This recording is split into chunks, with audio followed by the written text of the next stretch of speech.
Yeah, I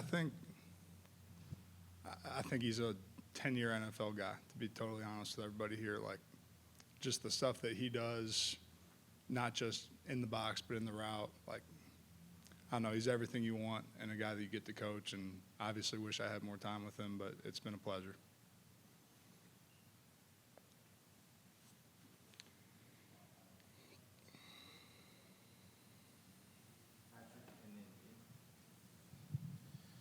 Alec, Coach Heupel talks a lot about improving. What are you guys looking to improve on as an offense this time of year? Where can you guys get better week to week?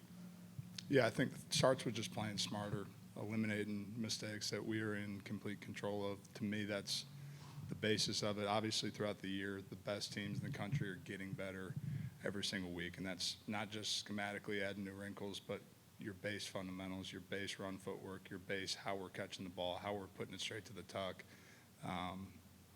As the year goes on, you have to continue to get better in the fundamentals. But for us right now, it just starts with playing smarter.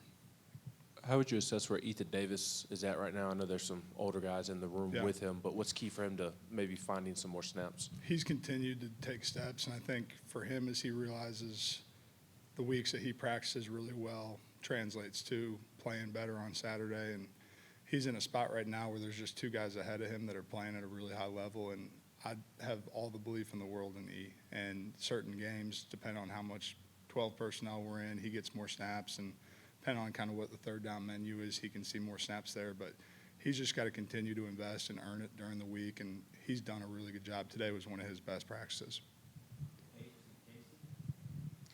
I know in essence it sounds easy to like control the controllables or like you say play smarter, but what is the challenge of playing smarter every play, or how that can maybe sometimes be an Achilles heel to some teams? Yeah, it's just doing your job one play at a time, and you can take the environment, and we talk a lot about you don't block out noise. Like, your brain doesn't work that way. When things are going on, you've got to focus on your assignment, your job, keying the football, making sure my eyes are in the right spot. It's just a detail and focus. During the week, I think our guys do a really good job preparing where they can tell you exactly what it is. Once you're out there, especially in environments like Saturday night, it's a hyper focus on your job and doing it one play at a time. Couple games now that Miles Kitselman has kind of been the go-to guy on the first drive of the game. Why do you think it's so effective to go with the tight end so early on in a contest? Yeah, on any of those concepts, could have been anybody's ball just based on what you're getting. And I think he's a guy that I never have to worry his kid's ready when that ball is snapped. And to be able to go execute the first drive the way we did was awesome. Obviously, got to continue that.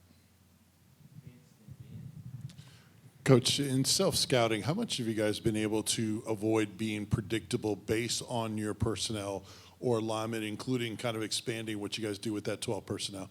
Yeah, I think, we're not a team that has a set, these are the plays we run, and this is all we run, and we may formation it different. We try to game plan the piss out of everybody, and honestly, it's something that you won't know what you get until you line up.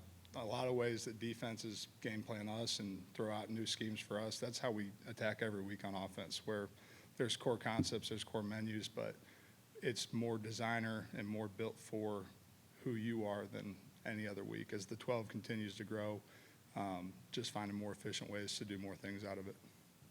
What did you see from Nico and his performance coming off of what all he had to deal with throughout the course of last week? I mean, he's a dog, and I think all the guys know that kid's tough as hell, and when the moment's big, it's not too big for him. And I think as he continues to settle in and play more, man, that's a guy that the entire team is going to be behind. We've asked you about, I think, everybody, but Holden, what kind of season you think he's had, and how has he sort of grown throughout the season? Yeah, I think he's grown so much from what spring early looked like, and he'd be first to tell you just his improvement little by little throughout the course of the year. And you look up, and it's like, man, he's a really, really good football player for us. There's tons of stuff to clean up, just like all of them, but really proud of just, man, a guy that came here because he wanted to be developed and has taken steps every single day to get better. What's something intangible Miles Kitselman does that's allowed him to be this successful and really kind of the go-to guy in the back half? Yeah, I think I've said it in here before, like, he just loves football. And I think that's, like, truly, if you want to be great at this game, if you want to have the success that he's had, it starts with a genuine love of the game, and that is as intangible as it gets. Thanks, guys.